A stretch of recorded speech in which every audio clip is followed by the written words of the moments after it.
ऊपर चलते हैं। कारक यानी कारक में हम पढ़ रहे थे तीसरा कौन सा, करण, करण कारक, ये तीसरा है। और करण कारक में विभक्ति कौन सी होती है? करण कारक का प्रश्न क्या होता है? से क्या होता है? से क्या होता है? से और द्वारा, दो होते हैं, तो से एक होता है, द्वारा हमने पढ़ा भी है। से का मतलब होता है ये होगा तब से लगेगा या तो साधन के अर्थ में लगेगा। किसके अर्थ में लगेगा? साधन, साधन यानी सहायक के अर्थ में, सर्वाधिक सहायक के अर्थ में लगेगा। और यहाँ द्वारा लगेगा, से यहाँ द्वारा लगेगा, हिंदी में पढ़ेंगे तब। इसका आपने पहला सूत्र पढ़ा था साधकतम करण, साधकतम करण, और साधकतम करण, इसमें कौन सी विभक्ति होती है? करण में तृतीया विभक्ति होती है, तृतीया विभक्ति होती है। तो साधकतम करण इसका अर्थ क्या होगा? साध यानी सर्वाधिक सहायक, जिस जो क्रिया जिसे सर्वाधिक, जो क्रिया को करने में जो सर्वाधिक सहायक होगा उसमें कौन सी क्रिया होगी? करण कारक का मतलब कौन सा कारक होगा? करण कारक तृतीया विभक्ति होगी। यानी क्रिया, क्रिया को करने में, ये हमने कल पढ़ा है, सर्वाधिक सहायक हो, सहायक यानी सहायक यानी यहाँ पर कैसे कोई साधन होगा, सहायक हो, उसे उसमें करण कारक तृतीया विभक्ति होगी। उस संज्ञा में, संज्ञा में करण कारक तृतीया विभक्ति होगी। करण कारक में कौन सी विभक्ति होती है? तृतीया विभक्ति। करण कारक तृतीया विभक्ति होगी, ये हमने पढ़ा है।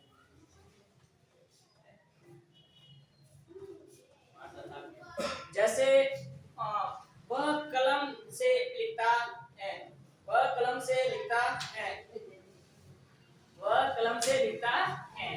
तो इसका वह को संस्कृत में सर्वनाम समझिए, आपको ये पता ही है वह को क्या कहते हैं? स।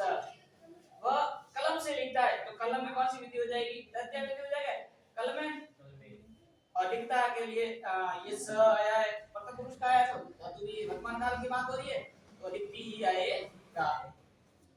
तो वह कलम से लिखता है, यहाँ साधन कौन सा है? यहाँ सहायक कौन है? कलम, कलम।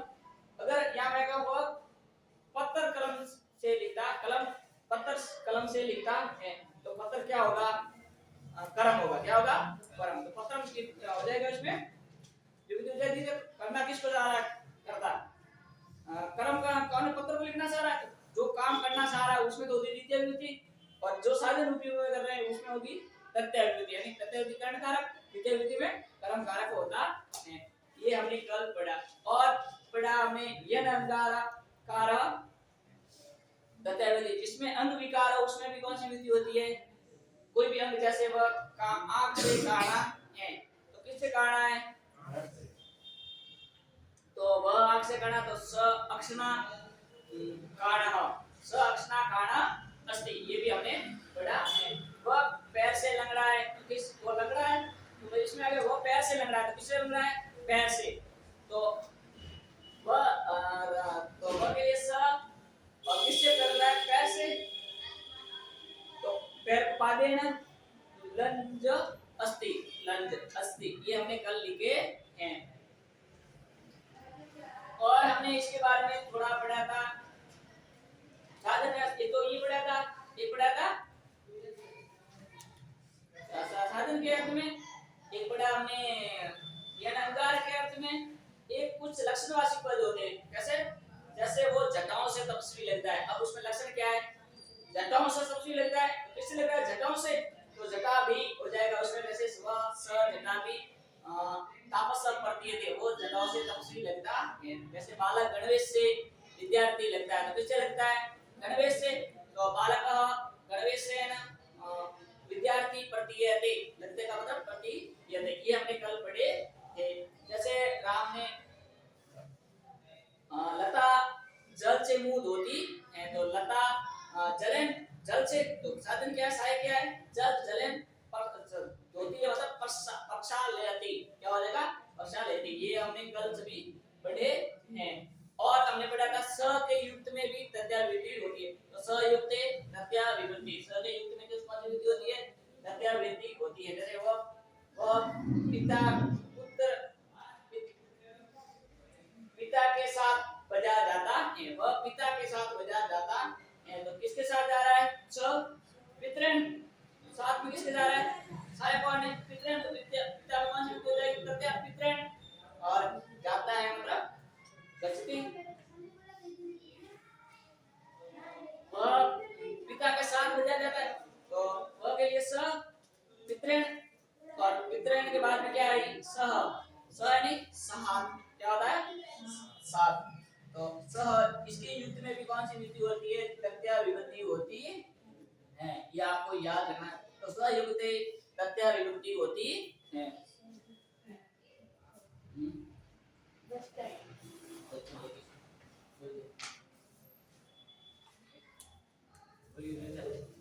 कर्णवासी अब पढ़ेंगे अपन नया नया हेतु। ये अब नोट डाउन करोगे। ये तो हमने कल पढ़ लिया था। और जिसने भी ये नोट डाउन नहीं किया हुआ है उन सभी को ये लिखने हैं और समझना है। जिसको समझ में नहीं आया तो मुझे इसके बारे में पूछ सकते हो। कुछ भी समझ में नहीं आया तो पूछोगे या वाक्य बना के लेके आओगे, मैं बनाऊंगा। आपको संस्कृत का जो है हिंदी का उसका संस्कृत अनुवाद करेंगे। अब लिखोगे अपना नियम। इसमें कितने नंबर पर चल रहा है नियम? ये तो 5वां। उत्तर कौन सा होगा? 5वां। ये तो करणः। ये तो जो करने वाला होता है। ये तो के लिए कौन सी विधि होती है? तो ये तो कारण कौन सी? कारण में कौन सी विधि होती है? कारण कारक की क्या होती है? कारण कारक। जैसे वह डंडे से गड़ा। डंडे से गड़ा। तो डंडे से क्या है? गड़ा पीट रहा है। डंडे से गड़ा। मैं थोड़ा सा बुझता हूं। डंडे से गड़ा पीट रहा है। अपन ले डंडे से गड़ा। अब किससे वो कारण क्या? किससे पीट रहा है? डंडे साधन क्या है? डंडे। तो डंडे को तथ्यावती हो जाएगी डंडे और घटः। मैंने याद आ जब आगे लिखा डंडे से गड़ा। डंडे से गड़ा पीटता होगा तो उसमें कौन सी विधि हो जाएगा? डंडे ना गड़ा। कंड। संस्कृत में कहते हैं डंडे।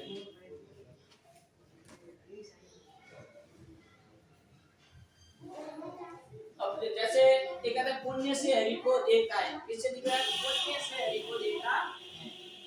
पुण्य से अपने भगवान ने तपस्या की दिखाओगे तपस्या उससे क्या दिखा है? उसने खतरा पाऊं के जगह में हरि मर जाओ। पुण्य से हरि को देखता है। पुण्य में अच्छे काम किए, अच्छे काम किया तो काम मर जाओ। हरि दिखाई दिया, क्या दिया? और हरि दिखाई दिया। तो पुण्य से मतलब पुण्य इसमें किससे हरि मिले?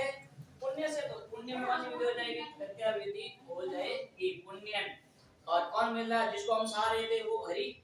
तो हरि उसको देखा हरि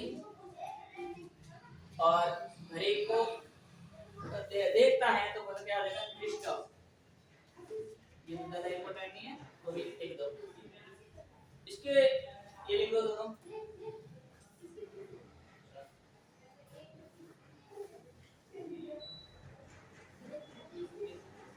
चलिए नाउ लिख दो। पेन में लिखना पड़ेगा।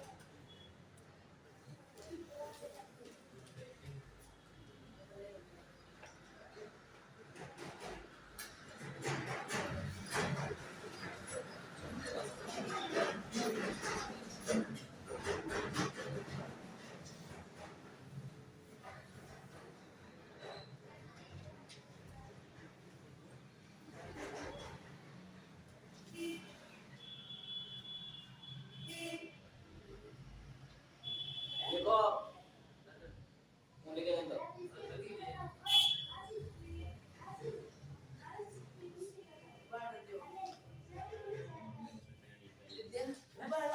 आगे 5 अलम। अलम का मतलब होता है मत करो। अलम योगे तथ्याविधि यानी अलम का मतलब क्या होता है? आप लिखोगे पहले अलम योगे तथ्याविधि।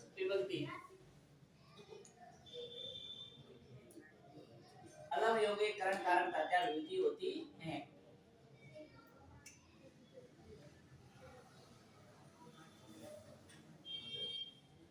तथ्या विभूति, इसका सूत्र तो ये हो गया।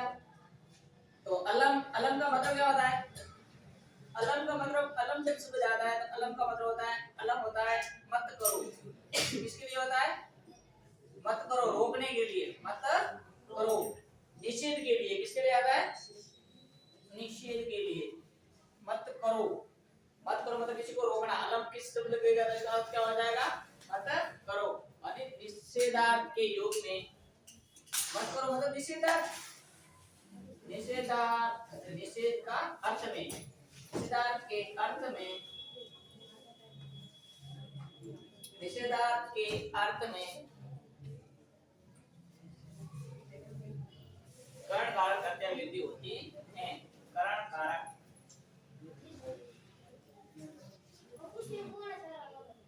तथ्या विभक्ति होती है।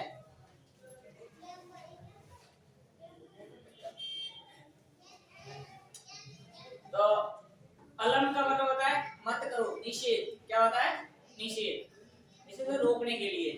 तो हम किसी को अगर अलम शब्द आया हुआ है तो क्या हो जाएगा उसमें? मत करो के लिए क्या आता है? अलम। तो अलम के योग में जो शब्द होगा उस संज्ञा का क्या हो जाएगी? प्रत्यावृत्ति हो जाएगी। जैसे विवाद मत करो, विवाद मतलब झगड़ा, विवाद, वाक्य लिखा मैंने, विवाद मत करो, नहीं करना चाहिए कभी भी, विवाद मत करो, वो समझ आएगा। विवाद मत करो, आप कहोगे विवाद मत करो, इसको हम लिखेंगे मत करो, पहले भी लिख सकते हैं तो अलम, या बाद में भी लिख देता हूं। अलम मत करो के लिए क्या आता है? अलम विवादेन, आया विवादेन अलम, ये भी लिखो तो भी चलेगा। मत करो विवाद, और भैया को मत करो विवाद, अलम विवादेन, अलम विवादेन। अलम का संस्कृत में अव्यय शब्द है, इसका मतलब क्या होता है? मत करो। क्या मतलब होता है? मत करो। और मत करो के योग में भी कौन सी विधि होती है? तथ्या विभक्ति होती है।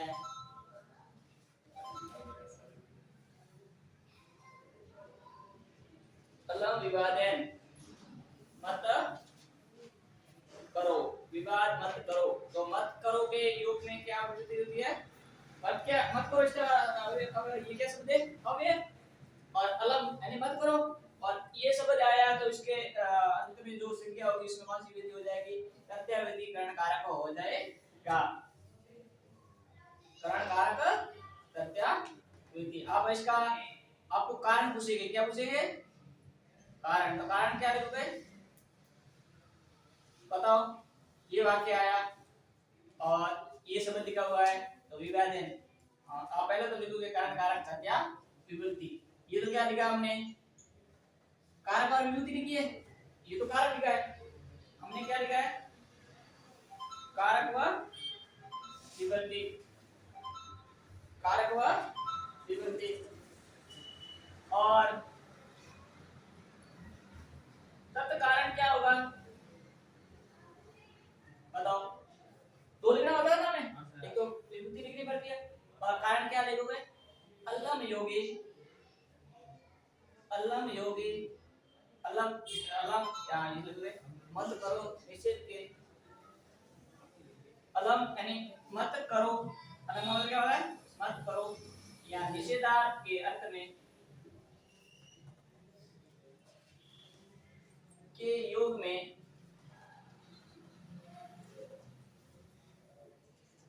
तृतीय विभक्ति करण कारक होगा। करण कारक, करण कारक होगा, ये लिखना होता है एग्जाम में, दो लिखना पड़े सब वाक्य तो वो आवे पत्रों, और इसमें विभक्ति अपन नहीं की हुई है तो विवाद शब्द जाएगा, और क्वेश्चन में क्या आएगा? विवाद। क्या आएगा?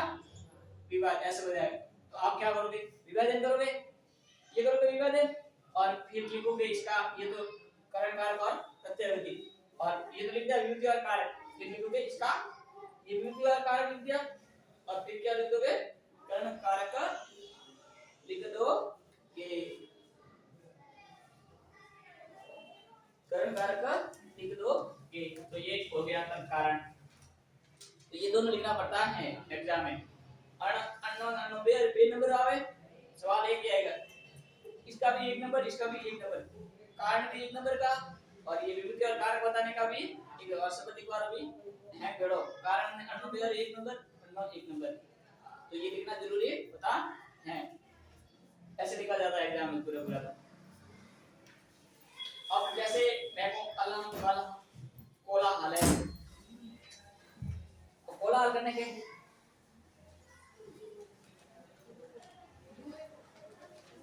आप बताओ ऊपर वाला ज्यादा।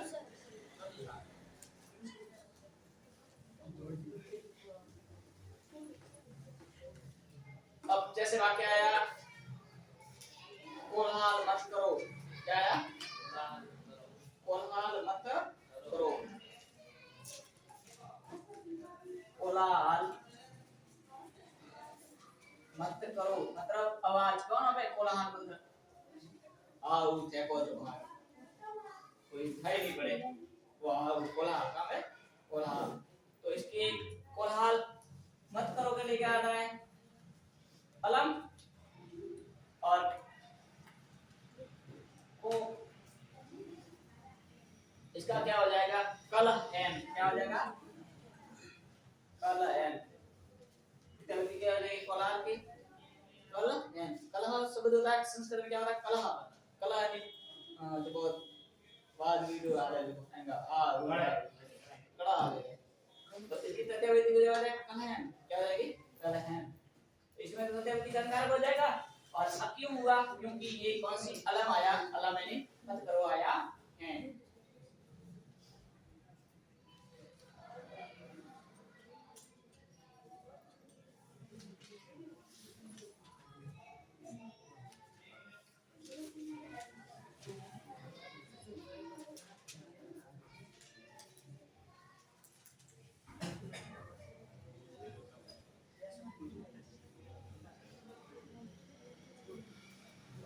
आगे लिखो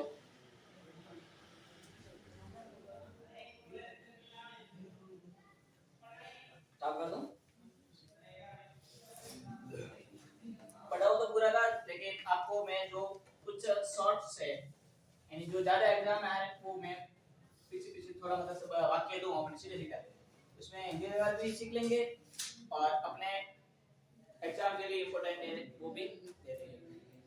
पढ़ना तो है ही से जन का परसेंटेज बनाना है, आने के लिए हम कुछ नहीं बोलते दिया कारण कारक, अरे कारक लिया है कारक पूरा पढ़ना पड़ता है और हिंदी विभाग वास्ते कोई भी हैंग आ सके पूरी विद्या आनी आठ पर्टिकुलर विद्या तो पढ़ना तो पूरा है, लेकिन एग्जाम के लिए कुछ समझने के जैसे उसमें विभूति और सूत्र इतने जरूरत है ना कारण में, तो उसके लिए मैं कुछ इंपॉर्टेंट है वो बता जैसे अब स पढ़ा है साने सात और सात कदम, ये दो तो इंपॉर्टेंट ही है तो मान के चलो, एक तो साधन सात कदम करण और एक सहयुक्त एक तो ज्यादा ये एग्जाम में आ रहे दो, एक कर्म कारक आ रहा है बार बार, तो कर्म कारक के वो अपने कर्तव्य सूत्र कारक वो है और परिचय समय दिशा आयोगिक योग में तथ्य द्वितीय विधि होती है कारण जो भी, तो ये मैंने बताया था समय तो फिर उनके योग में कौन सी विधि होती है द्वितीय विधि, तो ये जो इंपॉर्टेंट है वो तो आपको पता ही है और मैं बता दूंगा मैं वाक्य दूंगा वाक्य कराऊंगा एक दिन पूरे संस्कृत अनुवाद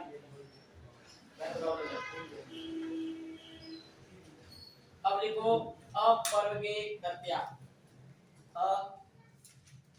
अपर्वगे तथ्या ये सूत्र है, इसका अर्थ क्या हुआ सुनो अपर्वगे तथ्या, इसका सूत्र लिखो लिखो कालवासी तथा, इसके अंदर भी से लिखो कालवासी तथा कालवासी तथा मार्गवासी पदों में, कालवासी तथा मार्गवासी पदों में कार्य की समाप्ति का का बोध होने पर उन कार्यवाची तथा मार्गवाची पदों में तृतीया विभूति होती है। कालवाची तथा मार्गवाची पदों में कार्य की समाप्ति का बोध होने पर उन कार्यवाची तथा मार्गवाची पदों में तृतीया विभूति होती है। मतलब जैसे कोई काल है, समय का बात हुई या कोई कार्य की, तो अगर उस कार्य की क्या हो रही है, समाप्ति, क्या हो रही है, समाप्त हो रहा है, तो उन पदों में कौन सी विभूति हो जाएगी, उन पदों में तृतीया विभूति हो जाएगी। जैसे उसने दिन भर में पाठ पढ़ लिया।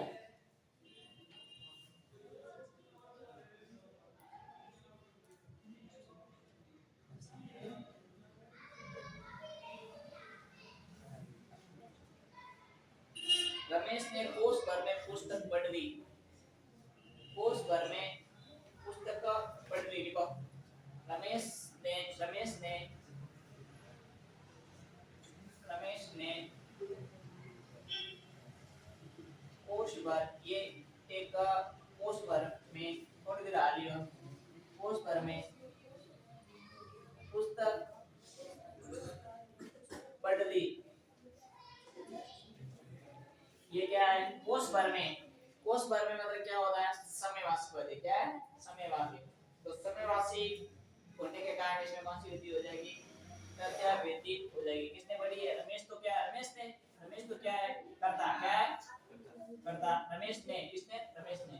कोष भर का तृतीया विधि क्या है, किस भर में, समय, कोष है नहीं, समय, कोष एक दो कोष है और पात्र आसान। तो इसकी विधि क्या हो जाएगी, क्वेश्चन, क्या हो जाएगी, क्वेश्चन। और पुस्तकम पठितवान, पढ़ ली।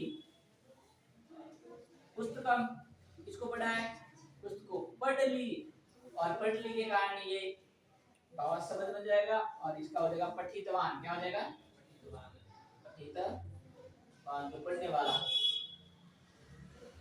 तो इन वाक्यों में कौन सी विधि होती है, जो जैसे कोर्स भर में पढ़ ली, ये हमारे पास क्या, कोर्स भर में पुस्तक पढ़ ली, अब उसने क्या कर लिया है, समाप्त कर ली है। तो कार्य कर रहा था और कुछ समय चला और उसने पुस्तक पढ़ ली, कुछ समय क्या हो गई, पढ़ ली, तो उसमें क्या हो जाएगी, तृतीया विधि हो जाएगी। जैसे महीने भर में व्याकरण पढ़ ली, जैसे लगो महीने भर में महीने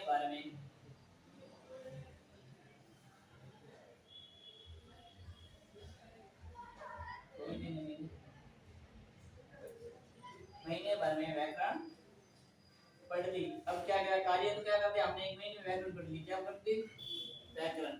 एक महीने में व्याकरण पढ़ी है, तो हमने एक महीने यानी समय एक महीना लगाया और उसमें क्या करते, व्याकरण पढ़ ली, समाप्त कर लिए। क्या कर दिए, समय क्या था, एक महीना, और उस महीने में क्या करते, महीने भर में हमने क्या कर दी, व्याकरण पढ़ ली। और समय आने के कारण उसमें क्या आ जाएगी, मार्च, समय में क्या, महीने भर को क्या कहते हैं, मार्च, मार्चन हो जाएगी। कितने क्या हो जाएगी, मार्चन।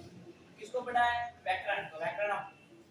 और पढ़ ली, ये एक प्रत्यय के कारण ये क्या बन जाता है, अद्वितीय बन जाता है। क्या बन जाता है, पढ़ ली मतलब अद्वितीय। ये हमने एक और निकाल लिया, पढ़ ली अद्वितीय।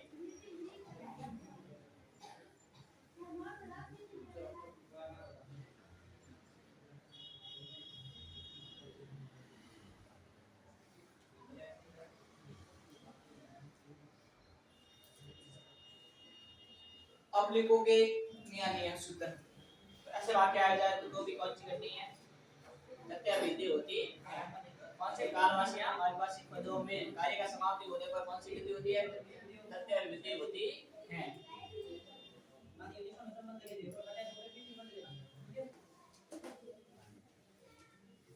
अब लिखो प्रकृत्यादिव्य उपसंख्यानम, प्रकृत्यादिव्य, प्रकृत्या प्रकृत्या प्रकृत्या प्रकृति, प्रकृत्यादिव्य,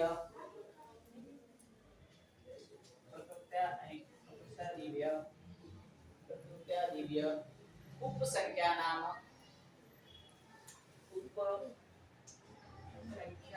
उपसंख्या, उपसंख्या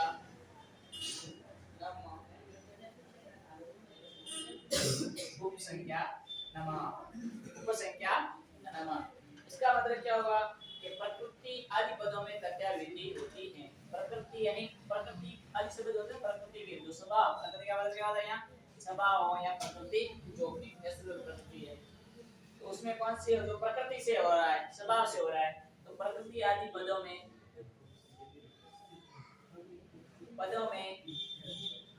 करण कारक प्रत्यावृत्ति होती है। ये बातें नहीं, करण कारक तृतीया विभक्ति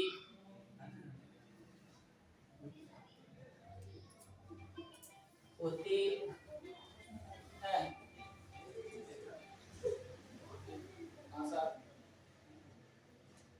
ओ बड़ा वेरिया अलग क्लास ओ और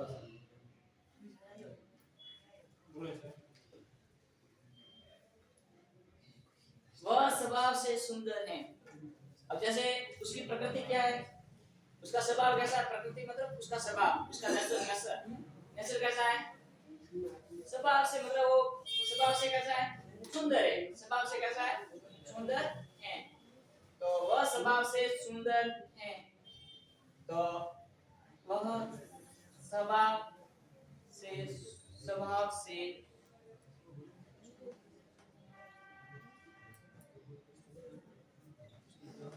सुंदर है, स्वभाव से सुंदर है, किस स्वभाव से सुंदर है, तो सभी स्वभाव से सुंदरी है, तो स्त्रीलिंग वाला स्वभाव से सुंदर है तो पुल्लिंग। तो वह स्वभाव से, तो स्वभाव को क्या कहते हैं संस्कृत में, प्रकृति कहते हैं, प्रकृति कहते हैं, क्या कहते हैं प्रकृति, तो इसकी प्रत्यावृत्ति क्या हो जाएगी, प्रकृत्या, क्या हो जाएगी प्रकृत्या। सुंदरम अस्ति, सुंदरम अस्ति, वो स्वभाव से प्रकृत्या से मतलब प्रकृति से क्या है सुंदर है, प्रकृत्या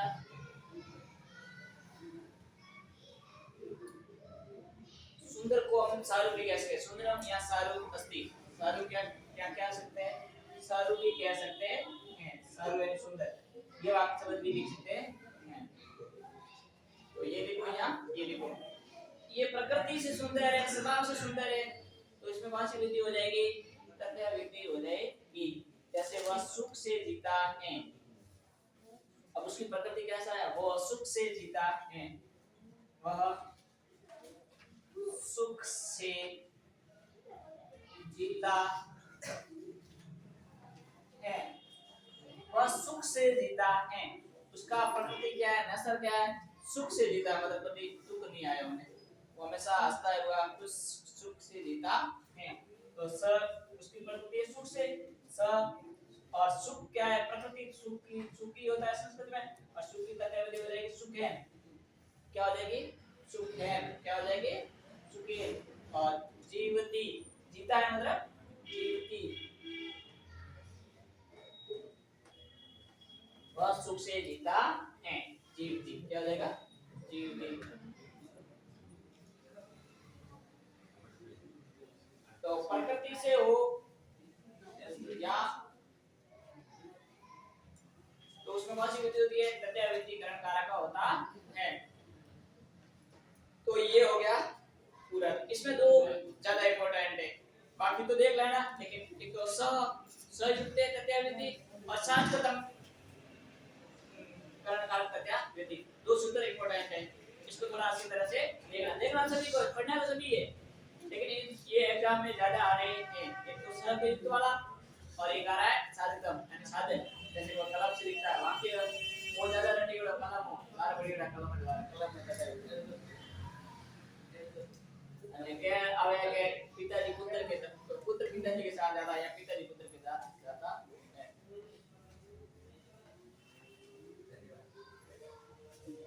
ये वाक्य आ जाए तो रटियोड़ा इस वे हमारे।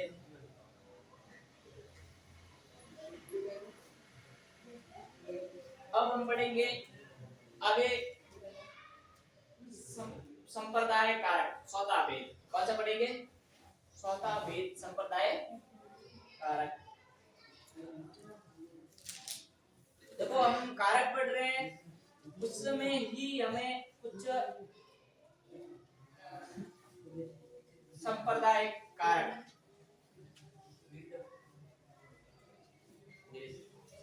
संप्रदाय कारक, संप्रदाय कारक आपने ये आगे बढ़े क्या प्रॉब्लम है। तो इसके लिए प्रश्न क्या होता है, के लिए क्या होता है, के लिए। तो प्रश्न क्या लिखोगे, यानी प्रश्न का मतलब क्या होता है, सेहन, क्या होता है सेहन, ये बार बार बता रहा हूँ। इसका प्रश्न क्या होता है, के लिए,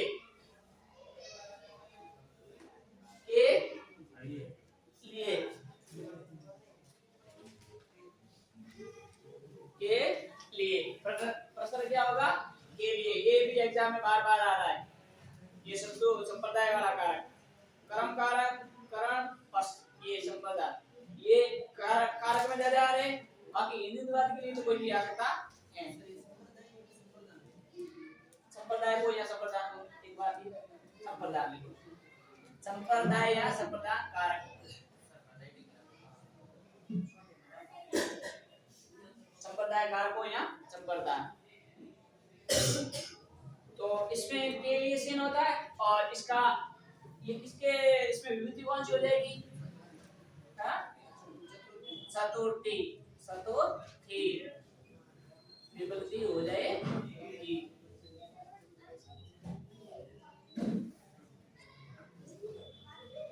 अब देखो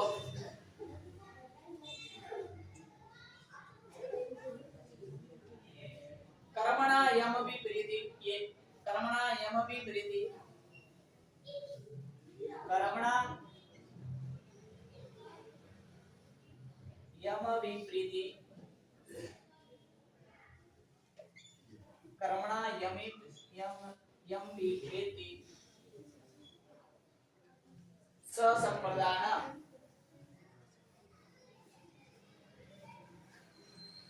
ससंप्रदान, संप्रदानम।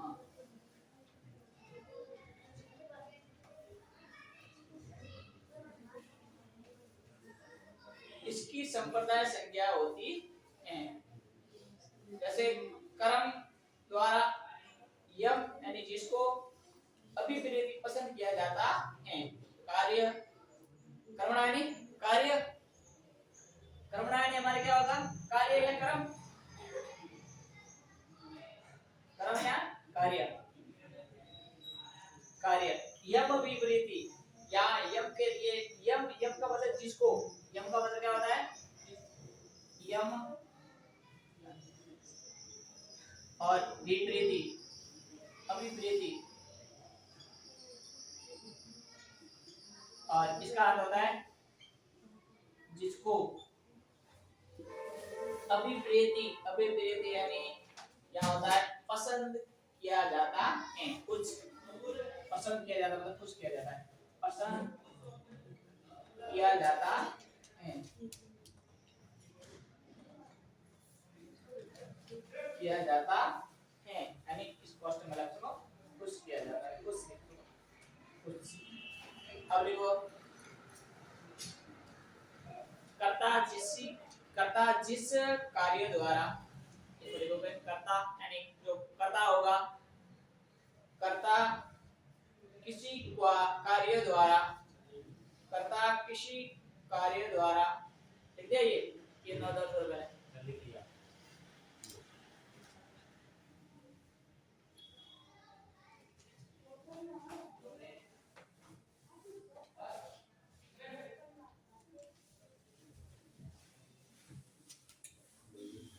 कर्ता, अब लिखो कर्ता किसी कार्य द्वारा, जिसे कार्य द्वारा जिसे पसंद या ऑब्लिक करके खुश करता है, पसंद या खुश करता है, उसकी संप्रदान संज्ञा होती है,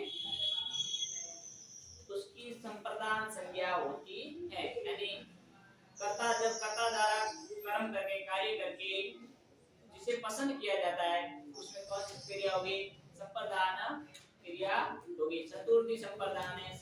और आपका क्या संतुर्ति संप्रदान है, इसका सूत्र क्या है? चतुर्थी संप्रदान। इसका मतलब होगा कि संप्रदान में कौन सी विधि होती है? चतुर्थी विभक्ति होती है। तो संप्रदान संज्ञक पद में चतुर्थी विभक्ति होती है, ये याद रखना है। संप्रदान संज्ञक पद में, संप्रदान संज्ञक पद में चतुर्थी विभक्ति होती है, चतुर्थी विभक्ति होती है।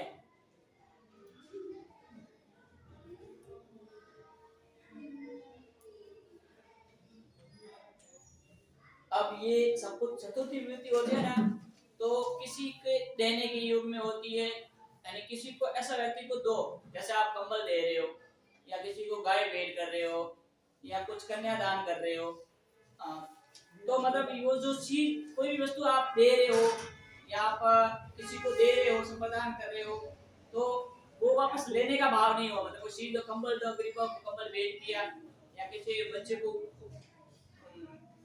अपन जैसे कोई ने पुरस्कार दिया, तो हम वो वापस लेते नहीं है। तो देने का भाव ऐसा होना चाहिए, वापस लेने की नहीं होगा, थोड़ा ज्यादा नहीं होना चाहिए। तो ऐसा, तो देने के अर्थ में हमेशा कौन सी विधि होती है? ये आया था। तो अब धातु अपने लिखा था, तो वो याद करनी है पूरी। ज्यादातर अपने कौन सी आती है? लट लगा के आती है, तो वो तो याद करनी है। तो उसमें दा के योग में कौन सी विधि होती है? चतुर्थी। एक सीधी याद है। नमा के योग में किस कौन सी विधि होती है?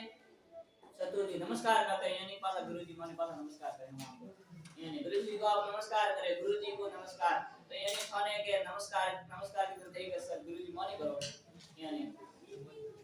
तो ये कौन सी नमा के योग में भी कौन सी की होती है? चतुर्थी। गुरुवे गुरुवे। तो आप लिखो, अब पासा कराना था मैं। राजा ब्राह्मण को गाय देता है। एक मात्र मतलब हैंगवा दिक्कत भी बड़ा बवाना नहीं, तो टीचर जाड़ी दोगरी कोई नहीं समान इंग्लिश वाला मदर ना टीचर बनता हवल जाओ।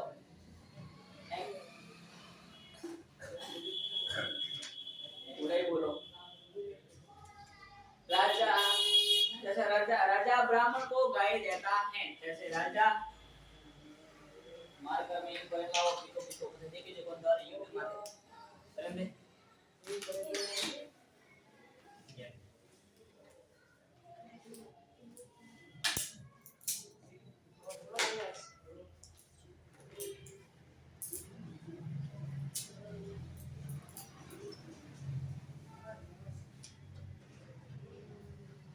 राजा ब्राह्मण को गाय देता है। राजा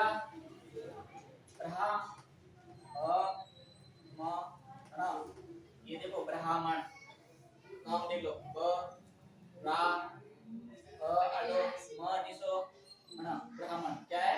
ब्राह्मण को गाय देता है, को गाय देता है, क्या दे रहा है? गाय देता।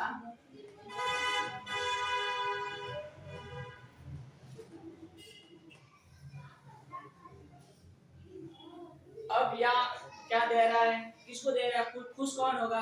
ब्राह्मण होगा, सीधा बात है। ब्राह्मण राज्य गाय तो मैंने थोड़ा कम मरे काम है। पहला पहला टाइम में गाया भी जो ऊपर जो पढ़ो हमें तो प्यास हुई है 10 रुपया 500 1000 निकलो 100 रुपया है अभी और 22 मुस्लिम 3000 करके हमें तो प्यास हुई जाने मतलब 3 हां। अब ब्राह्मण को गाय देता है, तो पहला फोटो तो गाय ही मानता हमें कोई नहीं था। तो नृप कौन दे रहा है? राजा। करता कौन है? राजा। तो नृप राजा को क्या कर रहे हैं? नृप। किसको दे रहे हैं? ब्राह्मण। तो ब्राह्मण की शत्रु की हो जाएगी ब्राह्मण आए, रामा इष्ट ब्राह्मण आए।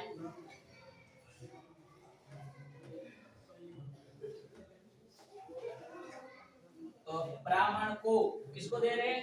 देने के अर्थ में कौन सी क्यों आई शत्रु विधि बताओ? क्यों आई शत्रु विधि? देना लेता है, देने के योग में कौन सी विधि है? चतुर्थी। तो क्या दे रहा है?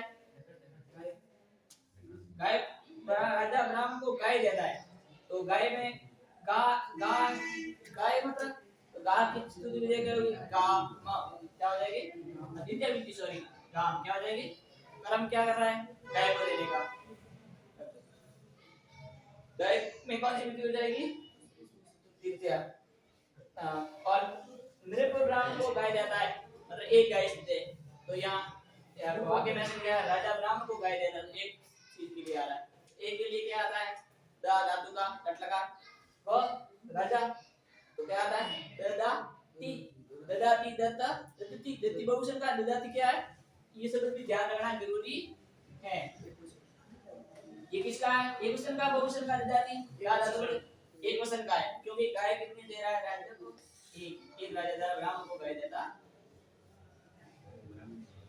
ब्राह्मण को गाय देता किसको ब्राह्मण को गाय देता एक है तो एक के लिए वह बालक को लड्डू देता है देखो बालकों को लड्डू देता वह बालकों को लड्डू देता है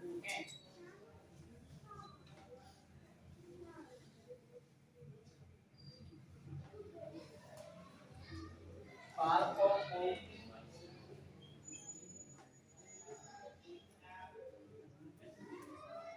लड्डू देता है लड्डू देता है वह बालकों को लड्डू देता है तो बालकों को लड्डू देता है तो सब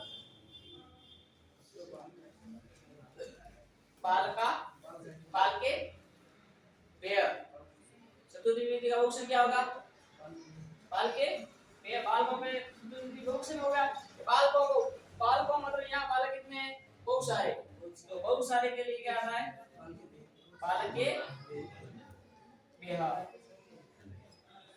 बालक को कह दे तो कौन सी होती बालका या चतुर्थी बालका है बालका व्यायाम बाल के पेय लड्डू को कहते हैं मोदक और मोदक क्या है एक कर्म है दे रे मोदक क मोदक क्या मोदक क तो मोदक क मोदकम द्वितीय विधि में लगे मोदकम और बालकों को से बहुत सारे दे रहे लड्डू बहुत सारे बालकों को दे रहे तो क्या लेने का में द्वितीय लेगा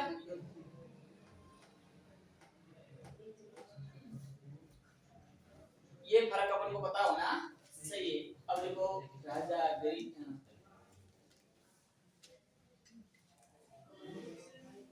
राजा गरीबों को धन देता है अंतिम का पीछे सुबह जाओ तो ध्यान आगे पानी नहीं है कॉपी दिए इसको राजा गरीबों को धन देता है रमेश गरीबों को धन देता है ऐसे भी आ सकता है लेकिन आप तो राजा गरीबों को धन देता है तो राजा गरीबों को धन देता है तो बढ़ाओ राजा को क्या कहते हैं गरीबा और किसको दे रहा है गरीब कितने हो गए गरीबों को कह रहे हैं राजा गरीबों को धन देता है गरीबों को मतलब बहुवचन का समझ आ गया गरीबों को बहुत सारे गरीबों ये गरीब को चाहिए गरीबों को धन देता है अब देता युग है देता है तो क्या आ जाएगी तो राजा को नृप और गरीबों को कहते हैं निर्धन और जिसकी निर्धन है व्यय तो सर नृत्य नृप कब राजा था नृप हो सकता है नृप निर्धन व्यय धनम ददति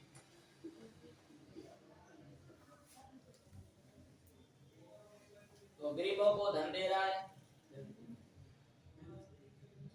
रुष्यात प्रियमाण प्रिय अब आगे सूत्र लिखोगे रुष्यार्थानाम रुष्य अर्थानाम प्रियमाण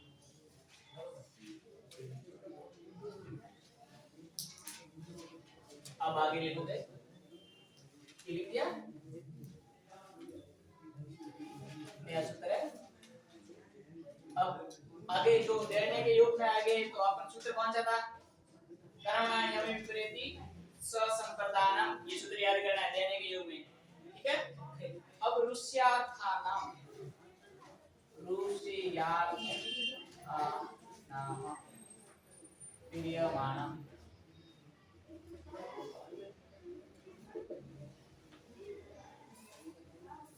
ऋष्यार्थ प्रियमाण।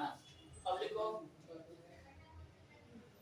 ऋष्यार्थ मतलब ऋष धातु, ऋष यानी ऋषि पसंद, अच्छा लगना, ऋषि ये होती है। ऋषि कहीं पढ़वा पसंद है, कहीं खेलवा पसंद है, कहीं खावा पसंद है, कहीं रोवा पसंद है। बड़े वाला प्रलोभ है, हमारे तरह बड़े की थोड़ा तो बंदे रूस धातु। अब देखो रूस धातु यानी प्रिय वस्तु, रूस धातु प्रिय वस्तु। रूस का मतलब क्या होता है, नीचे लिख दो। अब लिख दो रूस, ये रूस क्या है, धातु है, और रूस का मतलब होता है पसंद। क्या होता है, पसंद, थर लाइक। और एक क्या है, अच्छा लगे, प्रिय, प्रिय है, प्रिय मान, प्रिय लगने वाला, प्रिय लगने वाले के अर्थ में, अर्थ में संप्रदान चतुर्थी, संप्रदान कारक, संप्रदान कारक चतुर्थी विभूति होती है।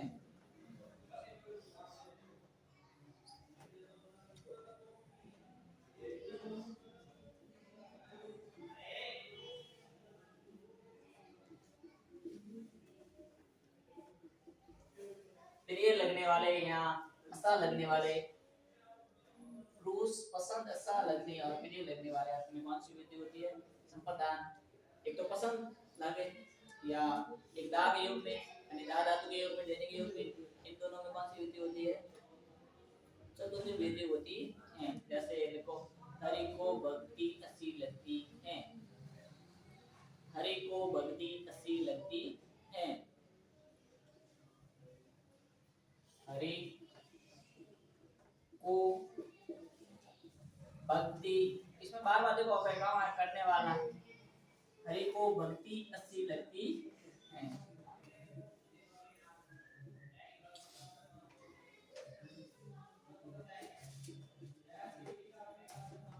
हरि को भक्ति ऐसी लगती है, क्या लगती है, देखो उसको पसंद क्या है, उसकी रुचि क्या है, भक्ति। तो हरि में, हरि को लग रही है, हाँ? तो हरि में कौन सी वृत्ति हो जाएगी, चतुर्थी है, तो हरे ये आपको याद होगा, हर ये अरे, और क्या लग रही है, जो लगती है वो कौन सी क्या लग रही है, भक्ति। तो अच्छी लगती है, अच्छी का मतलब अच्छी लगती है, इसके लिए क्या आता है, तो यहाँ भक्ति ही कह सकते हैं, भक्ति रूसते, अच्छी लगती को क्या कहते हैं, रूसते, यहाँ रोसते, रोसते लिख दो, आत्मनिर्भर धातु क्या लगेगा, रोसते, रोचते, क्या हो जाएगा, रोचते। तो हरे रोचते, भक्ति रोचते, बालकों को लड्डू अच्छे लगते हैं। क्या सॉरी, नहीं खाने से बेसन नहीं जो खाने नहीं, सॉरी हुई मावा हुआ,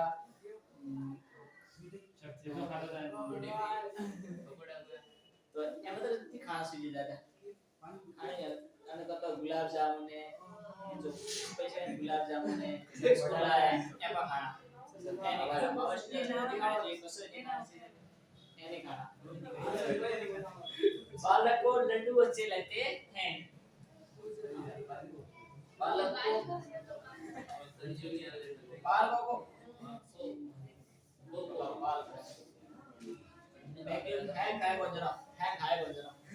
बालकों को लड्डू अच्छे लगते हैं, बालक में मोए तो आपको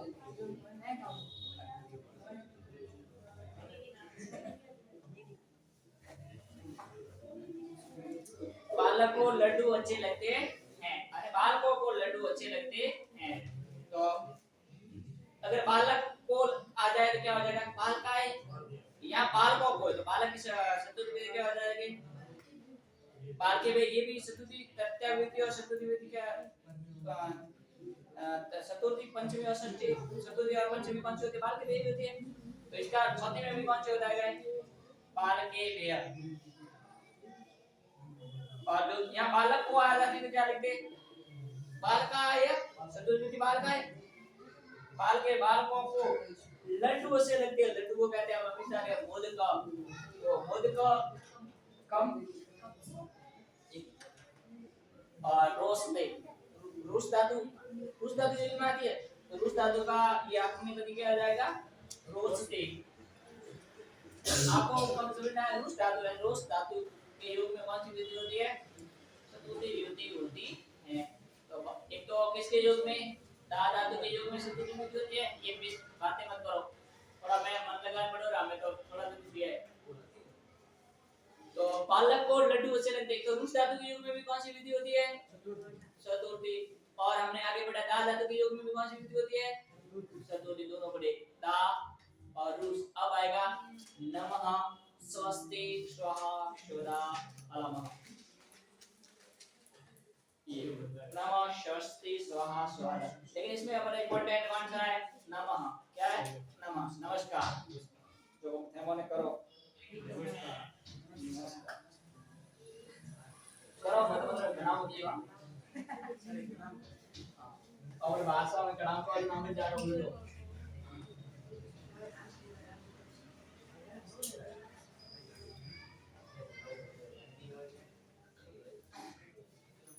तो नमः स्वस्ति स्वाहा स्वाध्याय अलमा शोधा अलमा नमः सूत्र लिखो इसका सूत्र तो पूरा याद करना पड़ेगा नमः नमः का मतलब क्या होता है नमस्कार और स्वस्ति करने प्रॉब्लम है तो बातें नहीं करेंगे लेकिन स्वस्ति अलम स्वस्ति स्वाहा स्वा सौदा अलमा सौदा अलमा सौदा अलमा वसत योगेश वसत वसत वसत वसत स योगेश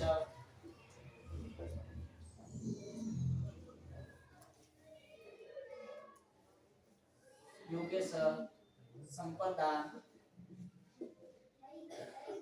कारक चतुर्थी विभक्ति एक होती है समझ में आ गया हो गया यानी नमः अगर नमः आ जाए तो कौन सी विधि होगी चतुर्थी विभक्ति होगी अगर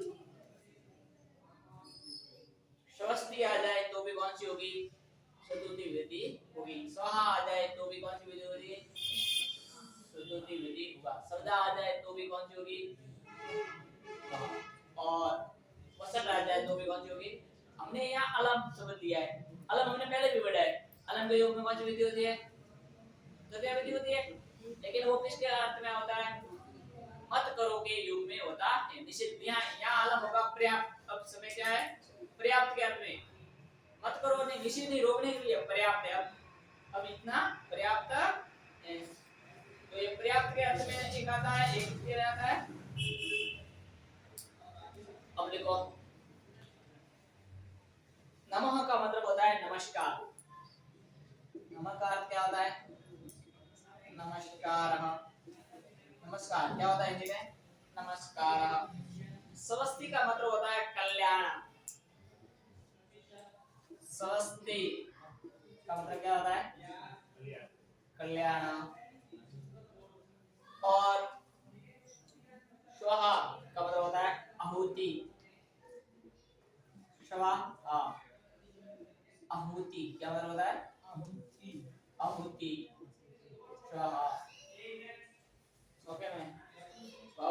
रही है, हवन करे स्वाहा में ना के आहुति दे रही है। शब्दा अभी को दान, शब्दा क्या होता है? अभी को दान। इसका हिंदी में तो क्या होता है? शब्दा यानी अभी को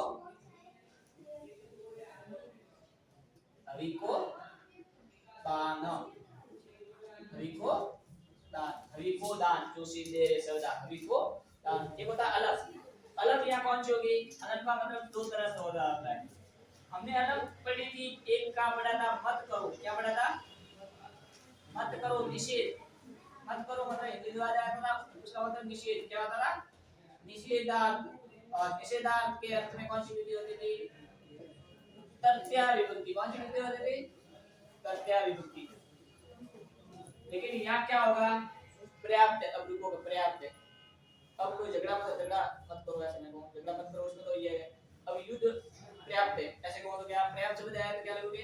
तो पर्याप्त के अर्थ में यानी पर्याप्त नाम आया तो कौन सी विधि होगी? चतुर्थी विधि पर्याप्त। क्या लिखोगे? पर्याप्त। पर्याप्त की पर्याप्त। और पर्याप्त में कौन सी विधि होगी? चतुर्थी। और चतुर्थी में कौन सा कारक होता है? कौन सा योग कारक होता है बताओ? इन सभी के योग में कौन सी कारक होता है? संप्रदान। संप्रदान कारक होता है। तो इन पदों के योग में चतुर्थी, इन पदों के योग में, पदों के योग में चतुर्थी विभक्ति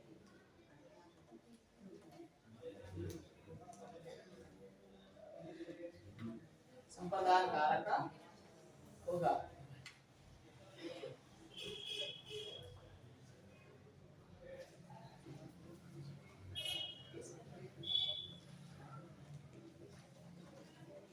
सही है? तो इन योग में कौन सा आ जाएगा? जैसे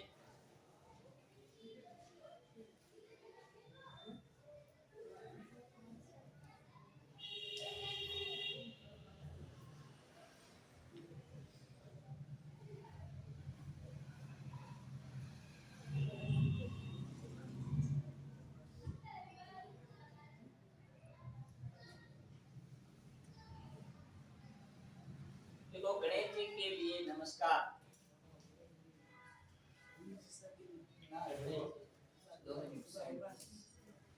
देखो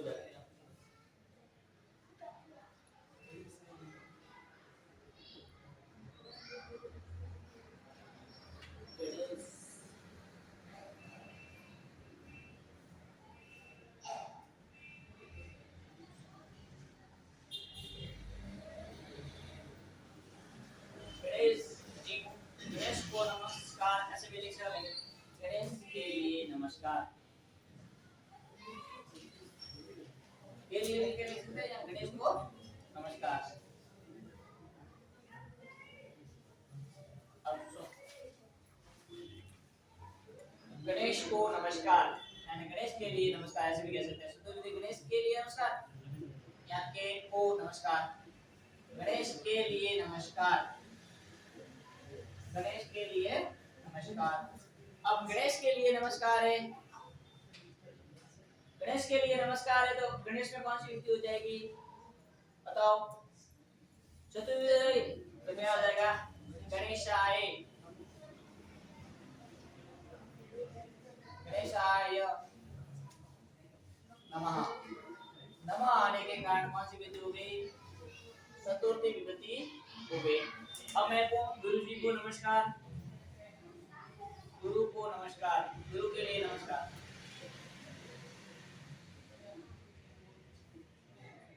गुरु के लिए नमस्कार। तो गुरु की चतुर्विधि क्या होती है?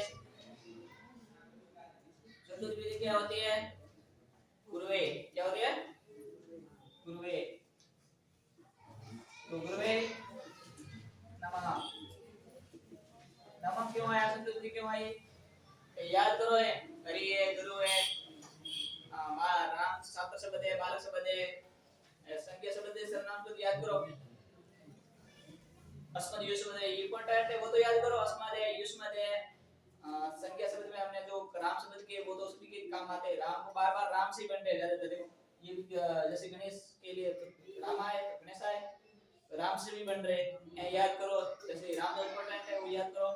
एक जैसे हरि है, गुरु है, अस्म शब्द है, युष्म शब्द है, नदी के और लता है, जो मैंने कुछ कुछ अपने एग्जाम के लिए वो तो याद करो। तो इनसे इससे सारे दूसरे कोई शब्द भी आ जाए तो बन जाते हैं। अब लिखो गुरु जी को नमस्कार लिख दिया। इंद्र के लिए नमस्कार करो। इंद्र के लिए नमस्कार। इंद्र के लिए नमस्कार।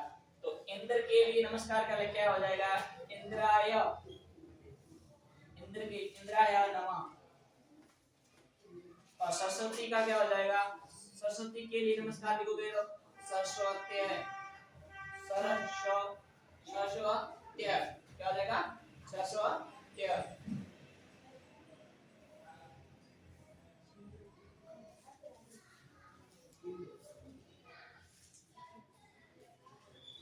सरस्वती सरस्वती नमः।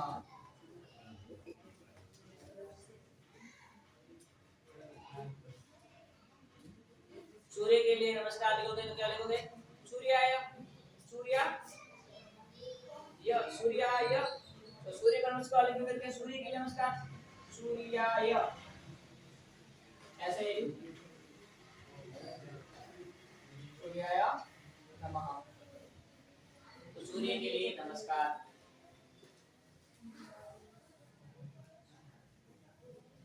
अब आपको पितरों के लिए कल्याण, यानी पितरों का कल्याण कह दो, या पितरों के लिए कल्याण। जो पितृ और पितरों पितृ करने के देखो भगवान भगवान को हो गया दिया का होना कल्याण स्वभाव नहीं चाहो लालगन सच्चत नमन। अब उनको क्या हो गया? हमें कहा सच्चत नमन क्या कहते हैं? विशेष क्या कहते हैं? अबे कोई दैत में कोई भगवान जात पर भगवान बन रहे हैं तो अबे ला रहे कौन? सच्चत नमन। इसको 100 बार नमन है, 100 बार नमन। और कहो राम नाम सत्य है। ऐसा बोल देखो राम नाम सत्य है। राम का नाम तो हमेशा सत्य था, मरने के पहले सत्य नहीं था क्या? और जी तो जन्म वेदना करने से राम नाम सत्य है, वो तो गलत तो है नहीं। राम नाम का सत्य है भाई, राम नाम सत्य है तो सही बात है, गलत तो है नहीं। तो लेकिन हम पीटी का है मतलब एक धारणा बना दी ये रूढ़ी वाली था कि राम मरे तो इसके राम नाम सत्य है। बड़ी मुखी में राम नाम सत्य है तो क्या ये कब बोलेंगे? जन्म हुई तो मरना वेदना अभी ये तो वही है। अब लगा कोई मरने के बाद लगा सत सत नमन અને કને પ્રમોશન को वो बड़े बड़े पद मार कर दियो तो कोई थोड़ा पड़ी तो बोले थोड़ा पड़ी तो लेकिन वो बोला कि सत सत नमन और जगह लगना होता तो उस जगह दूसरा कुछ लिखना था है। तो वो कौन लगा? सत सत नमन। इसका मतलब क्या हुआ? 100 बार नमस्कार। ये होता है नमन। 100 बार झुक के नमन है। तो लेकिन वहां पे धारणा का बनी हुई ये हो गए, ये धारणा है बुरी बाधिता बनी हुई है अब है नहीं कुछ। तो पितृव्यय स्वस्ति देखो पितृव्यय स्वस्ति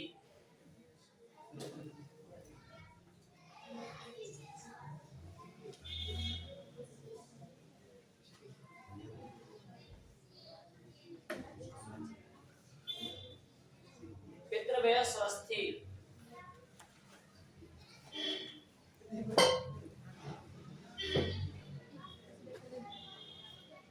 पितृव्यय स्वस्ति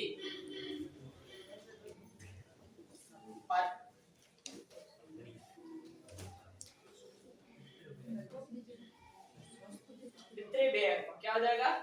पितृव्यय। पितृव्यय मतलब पितृव्यय पितरों को पितरों का कल्याण, पितरों के लिए कल्याण। पितरों के लिए कल्याण, पितर मतलब जो ऊपर किया पहले तो पितरों के लिए कल्याण, पितरों के लिए कल्याण। पितरों के लिए क्या होता है? कल्याण। तो पितरों के लिए कल्याण कल्याण कर रहे हो तो इसके लिए क्या जाएगा? समस्ती के योग में कौन सी पितृव्यय कौन सा हो जाएगा? स्वस्ति।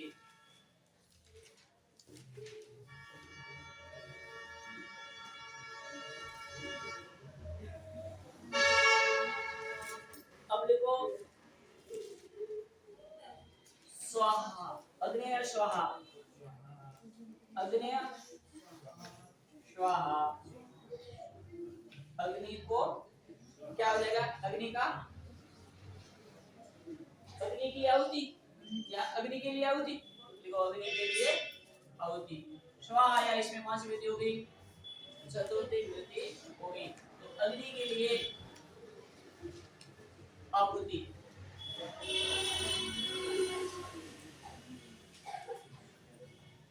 अग्नि के लिए आहुति, अग्नि के लिए क्या हो जाएगी? आहुति। स्वाहा के बाद में इंद्र के लिए हवि का दान।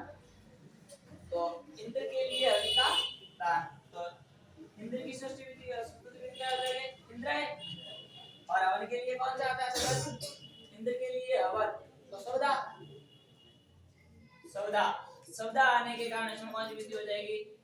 चतुर्थी विधि हो जाएगी। तो क्या क्या कर लिखेंगे? इंद्र के लिए हवन, इंद्र के लिए हवि का दान, इंद्र के लिए हवि का दान,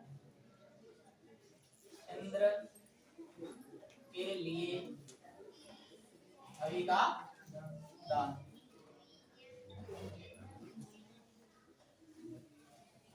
इंद्र के लिए हवि का दान। राम रावणाय अलम, राम के लिए रावण पर्याप्त है। राम रावणाय, राम रावणाय, रावणाय, रावणाय चतुर्विधि राम के, रावण क्या हो? रावणाय। और अलग का मतलब होता है पर्याप्त है।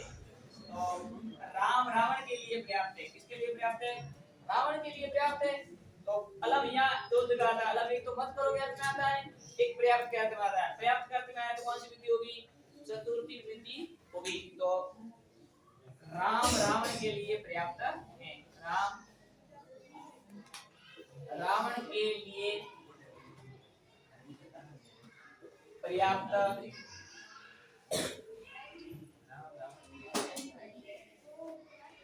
रावण के लिए पर्याप्त है।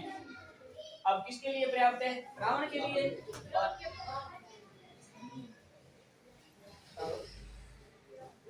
पर्याप्त है, सही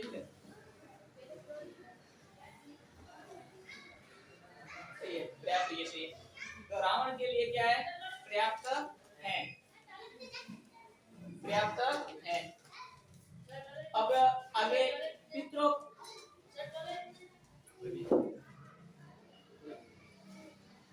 अब सुन, विचट भी क्या होता है? वचन का भी क्या होता है?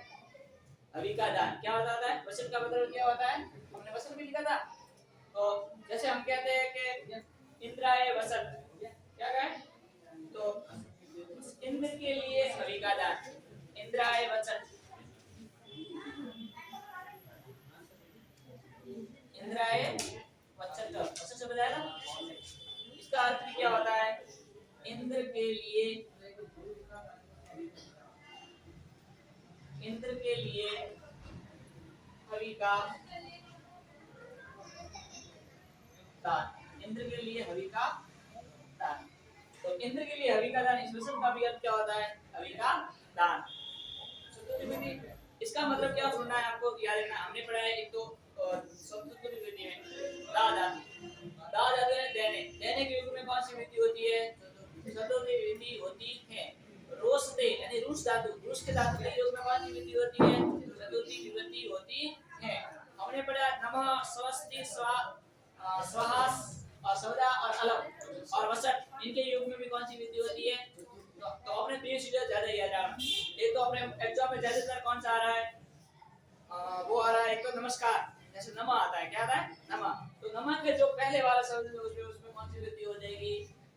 चतुर्थ। जैसे गुरु को नमस्कार, तो चतुर्थ गुरु की कौन सी पूर्वे नमः। तो नमः के कारण इसमें कौन सी विधि हुई है? चतुर्थ विधिकरण कारक का हुआ है। जैसे हमने क्या कहा कि उसको लड्डू, जैसे बालक को लड्डू पसंद है, क्या है? लड्डू पसंद है, अच्छे लगते हैं। तो बालक को लड्डू अच्छे लगते हैं, तो बाल का है, बाल का है, तो मोदकम रोस्ते, क्या हो जाएगा? रोस्ते। रोस्ते आने के कारण, रूस धातु आने के कारण इसमें कौन सी विधि हो जाएगी? चतुर्थी विभूति हो जाएगी। और जैसे गाय गरीबों को कंबल भेंट किया, गरीबों को कंबल भेंट किया, तो गरीब क्या होते हैं? जितने भी, तो जितने भी बहुवचन है, जितने जितने भी, क्यों आया दादा का जितने कंबलम, और क्या बहुत सारे कंबल दिए जितने को, तो क्या आ जाएगा? तो दा धातु योग में भी कौन सी विधि होती है? आते नहीं, दा धातु के योग में भी कौन सी विधि होती है? चतुर्थी विभूति होती है।